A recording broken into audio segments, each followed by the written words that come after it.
میزبانی ولایت غزنی از دور چهارم رقابت‌های آزاد تکواندو به مناسبت کسب نخستین مدال طلای قهرمانی آسیا توسط قهرمان ملی کشور محسن رضایی.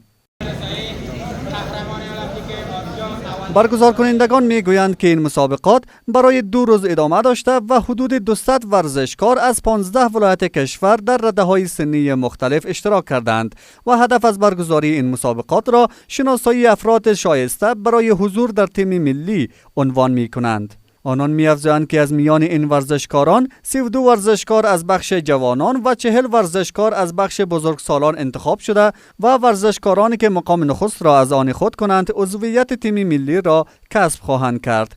از سوی هم مسئولان از فرصت‌های بیشتر ورزشی برای جوانان خبر داده و می‌افزایند که طی 1 سال گذشته ورزشکاران بیش از 100 مدال مختلف بین‌المللی را کسب کردند. الحمدلله د افغانستان د ورزش برخه د بل هر وخت په نسبت ښه ځلېدلې ده.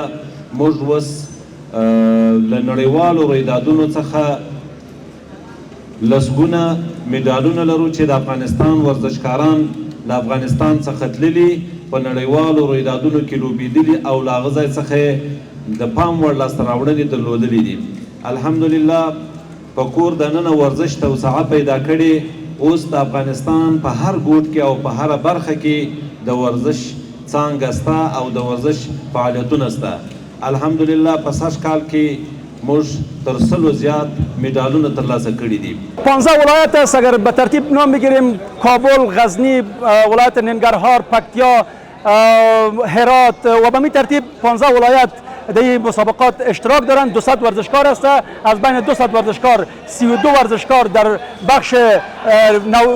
بخش جوانان و 40 ورزشکار در بخش بزرگسالا و به این ترتیب در هر کاتگوری 500 به ترتیب سن از 17 سال به بالا بازیکنان انتخاب میشه و نفرای اول از اینا در ترکیب تیم ملی تکواندو افرزان جاگزین میشه.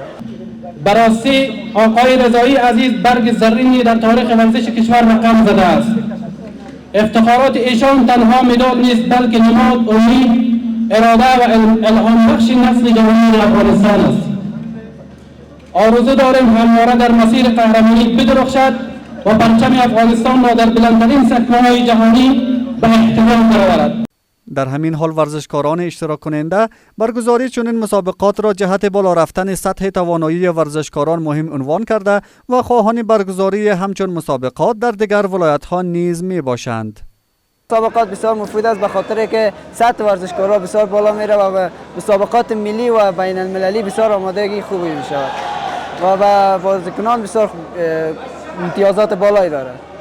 مسابقات غزنی که مسابقات خوب افغانستان که بعد از مسابقات تیم ملی جایگاه خاص برخورداره که چون بازیکنان که بتونه در مسابقات غزنی مقام اول کسب کنه و باعث میشه که رینکینگ بگیره در مسابقات ملی که از این لحاظ هم از لحاظ سطح مسابقات خیلی بالایه و همچنین به بازیکنان ولایات خیلی خوبه چون گل تنکی به ولایات زیاد پیدا نمیشه.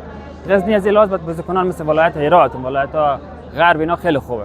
از سوی دیگر ریاست عمومی تربیت بدنی افغانستان میگوید که ورزش در ولایت غزنی طی سالهای اخیر رشد چشمگیری داشته و می‌افزاید که در این ولایت در بخش‌های ورزش توجه بیشتری خواهد شد.